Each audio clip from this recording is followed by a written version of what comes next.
வணக்கம்.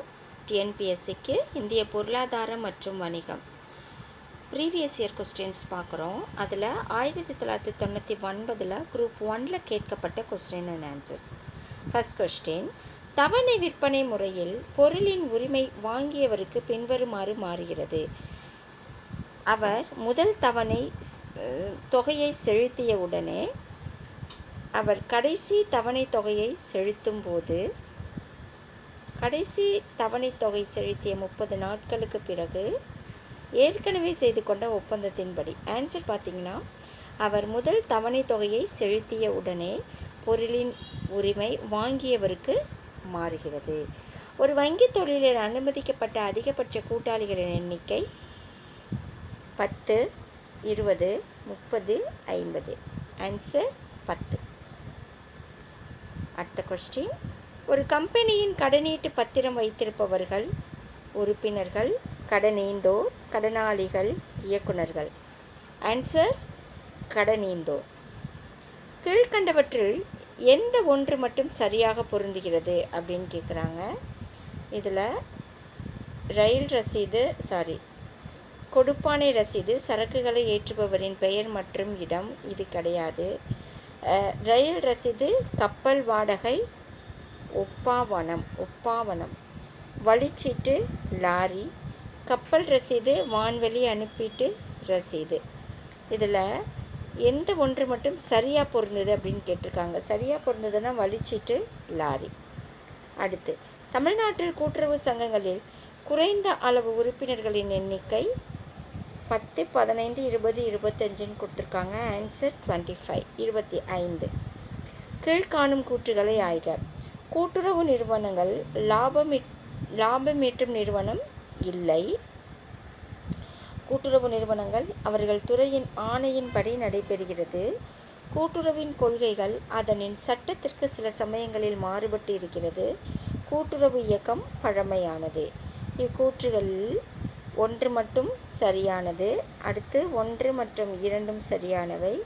அடுத்து 1, 2 மற்றும் 3 சரியானவை. அனைத்தும் சரியானவை. இதில் ஆன்சர் அனைத்தும் சரியானவை. அடுத்து, ஒரு மாற்று உண்டியல் என்பது ஒரு நிபந்தனையற்ற ஆணை, ஒரு உறுதிமொழி. அடுத்து, சரக்குகளை வழங்குவதற்கான வேண்டுகோள். இவற்றில் எதுவும் இல்லை. ஆன்சர் இது ஒரு உறுதிமொழி. ஓகே. அடுத்து, கீழ்காணும் கூற்றுகளை ஆய்க. லாபம் என்பது ஒரு உறுதிப்பாடின்மையை ஏற்பதற்கான வெகுமதி.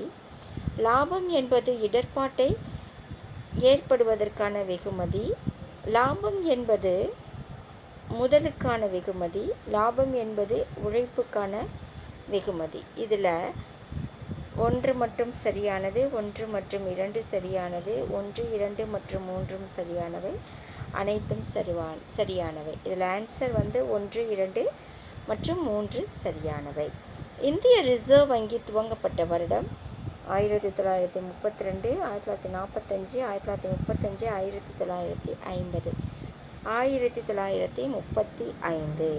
அடுத்து, நபார்ட் என்பது ஒரு வங்கி, ஒரு துறை, ஒரு கழகம், பிரிவு. ஆன்சர் நபார்ட் வங்கி. பட்டியல் 1 பட்டியல் 2 பொருத்தி கீழே கொடுக்கப்பட்டுள்ள குறியீடுகளை கொண்டு சரியான பதிலை தேர்ந்தெடு. பட்டியல் 1 என்னென்ன சொல்லியிருக்காங்கன்னா, ஆடம் ஸ்மித், இது கிடைப்பருமை, மார்ஷல் வளர்ச்சி, ராபின்ஸ் நலன், சாமுவேல்சன் செல்வம். இதை கரெக்டாக பொருத்தி அதற்கான ஆன்சரை நம்ம சொல்லணும். கொடுத்துருக்கிற 4 ஆப்ஷனில் ஆப்ஷன் ஏ தான் சரி. அதாவது ஃபஸ்ட்டு ஒன் என்னென்னா, ஒரு நிமிஷம்.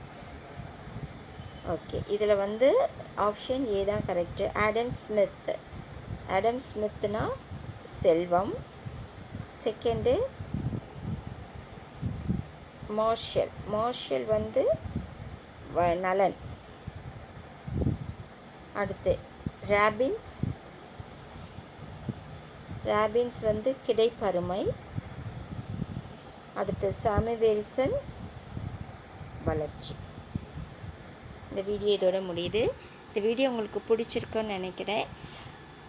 நீங்கள் போடுற ஒவ்வொரு லைக்கும் தான் எனக்கு அடுத்த வீடியோ போடுறதுக்கு ஒரு மோட்டிவேஷனாக இருக்கும்.